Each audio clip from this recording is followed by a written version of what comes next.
Good evening. Good evening, everyone. We are in the Microsoft store here at Bellevue, Washington State, the Bellevue Square Mall, the famous Bellevue Square Mall, one of the first in the country. We're here streaming live tonight. We have a very, very interesting presentation, or a bunch of presentations, with the topic of the rise of mobile payment and mobile device security. I'm Karl Weaver. I'm a wireless market and a mobile device specialist for the Greater Chinese world. And I was hired by Gemalto in 2008 to promote near-field communications to the Greater Chinese handset manufacturing ecosystem. I successfully navigated that and designed in near-field communications to all the handset manufacturers except the two fruit-sounding companies. I bet you can guess their names. And around 2010, Gemalto bought a company called Trusted Logic. And this is really cool, interesting, embedded mobile device technology. They spun out in late 2012 to a company called Trustzone, which means what? Trust on the IC. Oh, there you go. And Trustzone is a very interesting company, but based on the technology from ARM. ARM develops a wireless platform. They're the largest wireless platform provider on the planet. And their technology and their IP gets embedded into 94%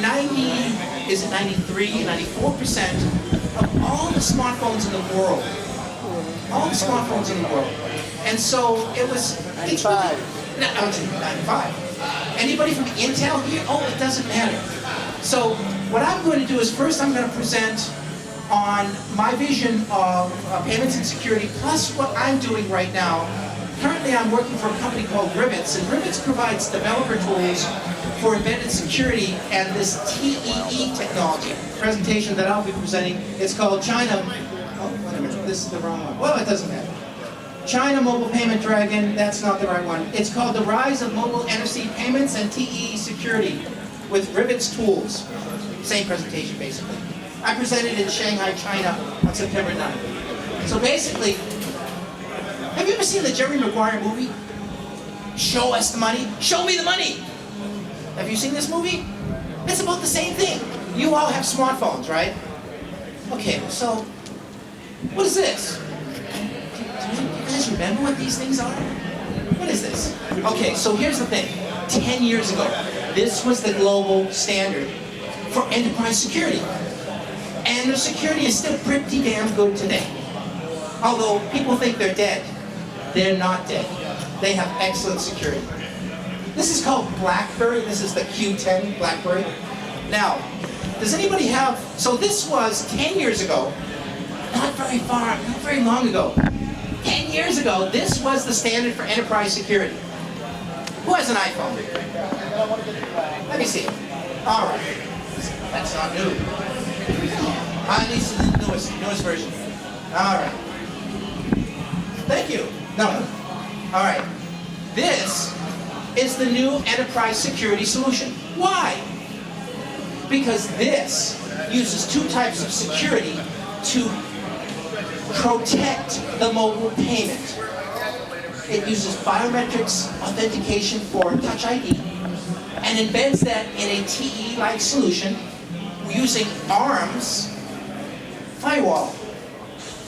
It also uses NXP's embedded secure element with NXP's controller chip to protect the mobile payment credentials. So it protects the biometric authentication algorithm. It also protects the payment credentials in the form of a token in NXP's controller chip. Apple does all that.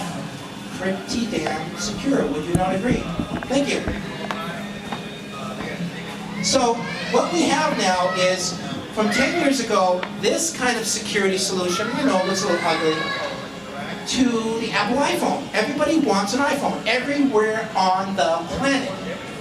So about a year ago, approximately, Apple promoted something called Apple Pay, right? Apple Pay is a very interesting, secure way to do mobile payments. And now it's migrating to the UK and eventually places like China. Who here has an Apple iPhone? Who here has an Apple iPhone? Everybody. Oh, my final speaker has arrived. My good friend, Dan Moe and I presented approximately 12 years ago. He and I were the first presenters in the state for smartphones. Is that not correct? That's totally true. It's totally true. So Dan doesn't want us to tell you what company he works for. Let's see. He doesn't want us to tell you what company he works for, but I think it's right there. Anyway, it doesn't matter. Dan's going to present. Dan, what are you going to present on tonight? Nothing. I'm just going to come here to support you. Say whatever you want me to say. Good. How about a discount on my that company plan? Okay. So let me move forward. Now, this evening, today, every day, the mobile payment and the mobile device and the MNO ecosystem is very complex, but also there's possibility for security breaches everywhere. From the chip side to the silicon, from the silicon chip side to the operating system side. By the way, there's a company missing there. It's called Alibaba, Alipay. I'll talk about that in a moment. The apps developers, didn't the Apple Store just get breached in China because they had code that they downloaded from a malicious site? And then they were building apps with malicious code? Hello, Houston, we have a huge problem. Apps, marketplace, online stores. Oh, well, we know from Apple these aren't necessarily secure. Value-added service providers? Well, not necessarily secure. Mobile device manufacturers, they all want to be secure, they all want to be the best for security. Are they? No. Especially with Android operating system. Especially with the Android operating system. What do? They all sell to the mobile network operators, right? And then they supply the solutions into the market. But there's huge breaches going on. Huge breaches going on, and lots of people don't realize that. Okay, this is what I call the revolving wheel of the holy grail of mobile payments.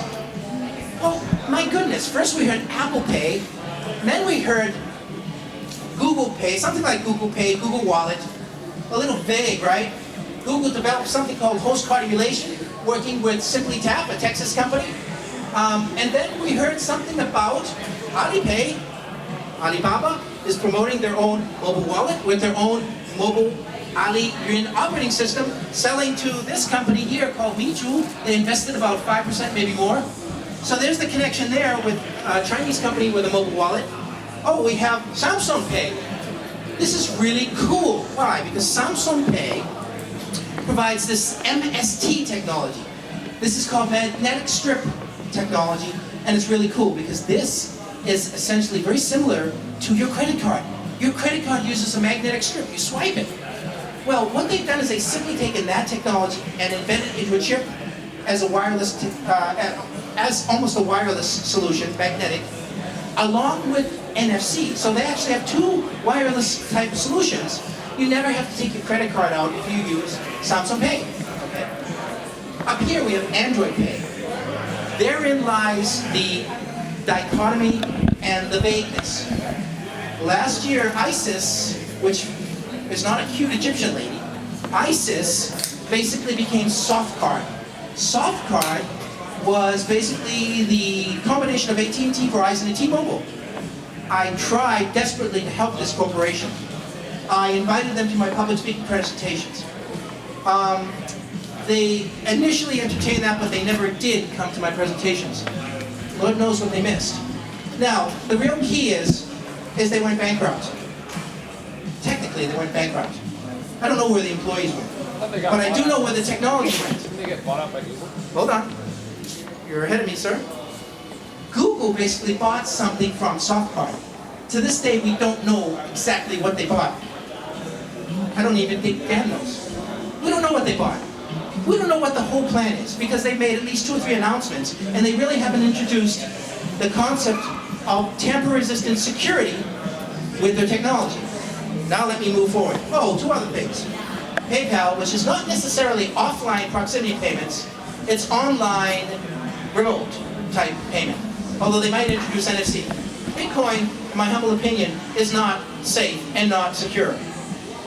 If you add NFC, if you embed it into the SIM card, oh yeah, oh yeah. Cryptocurrencies, oh yeah. But you can also use the TEE, can't you? Interesting stuff. Bitcoin, cryptocurrencies, blockchain, this is technology not going away. It's the way of the future, but it's not quite yet ready because there's not enough security.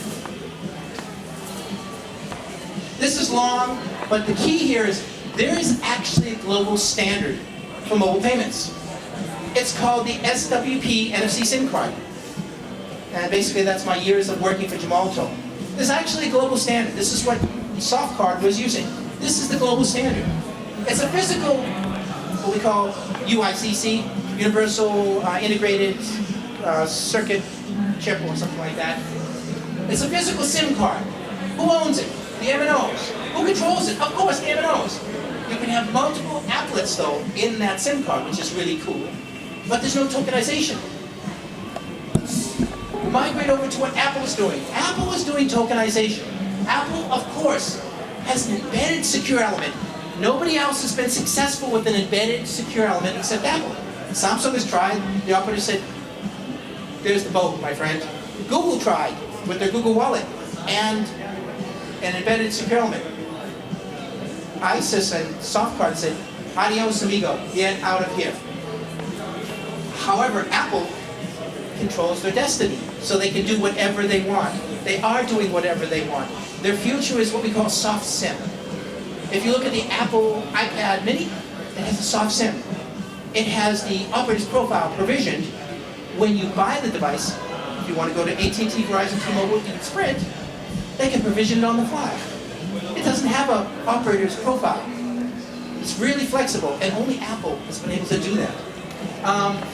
And yes, it has tokenization. It supplies tokens. I'll talk about tokens, but not much because I've been told that I only have 20 minutes and somebody's going to kick me off stage. Samsung Pay is interesting with NFC plus this MST technology. In Europe, they have one strategy. In the United States, they have another strategy. I want you to look at this, though. Postcard emulation, which is provisioning the mobile payments from the cloud, the tokens from the cloud, and then back down onto the handset to be used at the point of sale. This postcard emulation is out there. KitKat 4.4 and above use postcard emulation on Google Android operating system. But Android Pay, you see a lot of TBAs. They recently announced some of their plans. I would venture to say they have not announced to you what their final plans are. But here's what we do know. We do know that Google Wallet, USA only for the moment, uses HCE NFC or SIM-based. Interesting, SIM-based and NFC. The rise of the hybrid smartphone is what I'm talking about. Google here provides the ownership, the control, and basically they have tokenization. My humble opinion is the future of Android Pay, what we call Android Pay, is a combination of all these three together, plus the possibility to store the payment credential either in the SIM card, the physical SIM card for security, or an embedded secure element. And that would be from NXP, just like Apple. A lot of politics involved in that. I'm not going to go through my entire presentation because there's just not enough time. But I'm going to skip. I wanted to mention very quickly about the consolidation, the hybridization of the smartphone using the traditional SIM card for mobile payments from the operators. The operators aren't going away. If the operators go away, you have no wireless infrastructure. But this HCE technology from Google, especially Google Android smartphones, will use, and there will be a hybrid smartphone evolving, which is the ability to use the SIM card for mobile payments, secure, and this HCE technology. But the problem is, as Florent will tell you, HCE is not secure because it's in the open operating system of the smartphone. Okay, so we have this solution where if I'm a handset manufacturer, what do I care about? I don't care about the politics between Apple, Google, Microsoft. I don't care about any of that. Here's what I care about, selling my smartphones. So hence, a hybrid smartphone which complies with what the MNOs, the mobile network operators want, and what the banks, financial institutes want. That's the future that I think makes sense from the handset manufacturer's perspective. This is complicated. It's just the infrastructure from for the mobile payments using a trusted service manager. This is the same thing for the HCE technology in the cloud. This is a very simple explanation of what happens. You have a virtual secure element in the cloud. It gets provisioned, and it gets sent wirelessly down to the smartphone with NFC, got to have NFC, and it's an API that goes into a mobile wallet in the smartphone, operating system. But it's not safe. It's not secure. That's where Florent will come in and tell you the TE is better.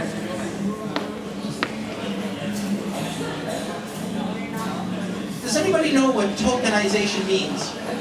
Tokenization takes your credit card details and scrambles it into a PAN. And that PAN gets provisioned and becomes something else. And only recognizable by the point of sale device. And really useless to a hacker. Okay, useless to a hacker. Right now, Samsung is using that, Google is using that, and Apple is using this tokenization. Because Visa, MasterCard, and Amex are using it, and also the EMVCo. EMVCo is the organization for the security of credit cards and also the smartphone mobile payment solutions. There are lots of standards that you probably don't care about. Anybody care about what's going on in China? Anybody care? Anybody know this China Union Pay? Well, China Union Pay is going to implement a strategy where they use, because they're a quote-unquote financial organization, they're a clearinghouse, they're a technology provider, and they own the banks, and they're the most powerful corporation in China. China Union Pay will use the TEE, and they'll use another, probably an embedded secure element from NXP to provide security on their smartphones. They have to work with the operators, because the operators are using this SWP NFC SIM card. SWP means single wire protocol. Enough tech on that. I want to talk a little bit about, look at those hackers. Whoa. So hackers are all around us. I'll bet you there's some hackers in this, there's some hackers here. Your closet. But I can figure you out. Oh, there's one right there. No, my friend. Hey, I'm glad you showed up. You want to talk about biometrics? No? Okay. So, basically, hacking is all over the place. There's lots of unethical hackers, and there's lots of breaches. We all know, we've all read the Wall Street Journal, we know. And I'm just trying to tell you that there's SMS messaging is being hacked, so forget your online banking. Mobile adware, that's where it's almost like saying Google is legit. Google wants to make money on ads, so does everybody else. So they secretly insert malware ads into applications. All over the place. Bad stuff.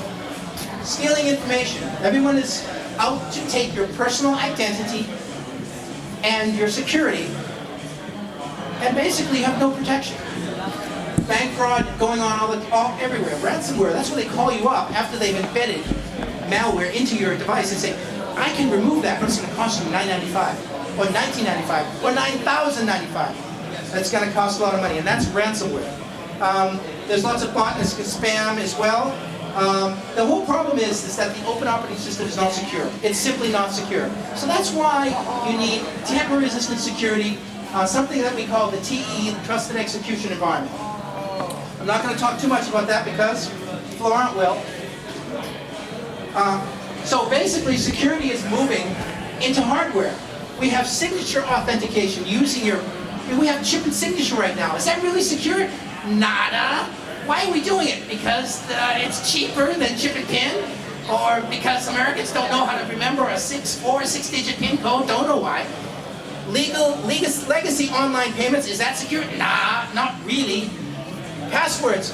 How can we remember all these passwords? It's moving to hardware security, embedded secure chips. NXP is doing that. Stored credit data. That's what Apple's doing. Your credit card, you can see it in your smartphone. It's secure. And then hardware encryption. Peer-to-peer encryption technologies exist for mobile payment. Security gets built in. Basically, you have simple authentication software.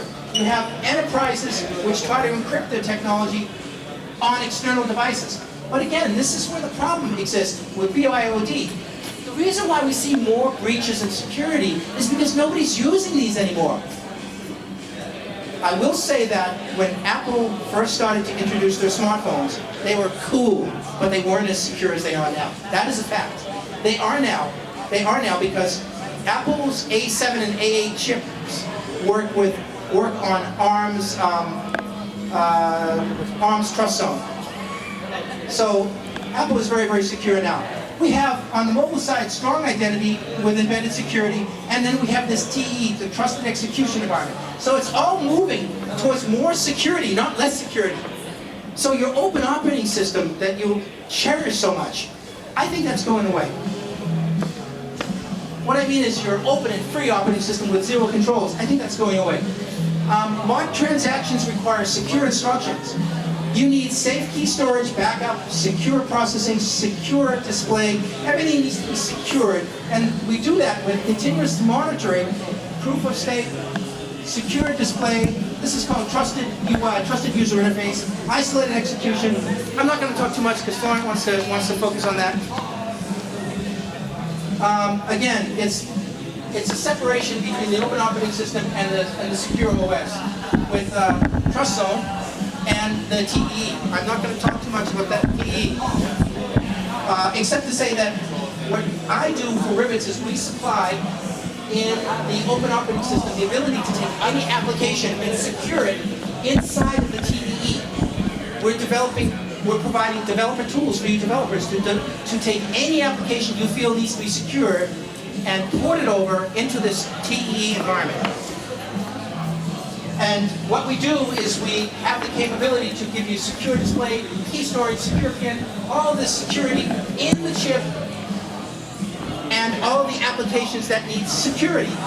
All these apps need security. You think the cloud is secure? Ha! It's not. So everyone needs authentication, encryption, privacy, chat, and they all want secure communications, including IoT. And we all know that the connected car is not quite safe, right? They all these apps need the security. That's what Rivetz does. Last point I want to make, this is revolutionary. When you become the authenticated person through your retina, through your thumbprint, through your heart, EKG, or through your facial recognition, right? It's using something called probably FIDO Alliance Authentication, right? But here's the real key point. You now take complete control that you are who you are, and you now can become a bank. You now can become a credit card company, or you can avoid them, because now everybody wants to come to you because they know you are you. I've authenticated you 100%. I might have multi-factor authentication, your eyes, your voice, your heart. Oh, it's really him. You take control back from these credit card companies and from people because you now are in the driver's seat. That's what biometrics authentication is moving to. It's moving to you, the user, having complete control over these companies that you want to sell or that you might need to pay. You take control, not them. It's an interesting concept. So that's my presentation, just some food for thought there.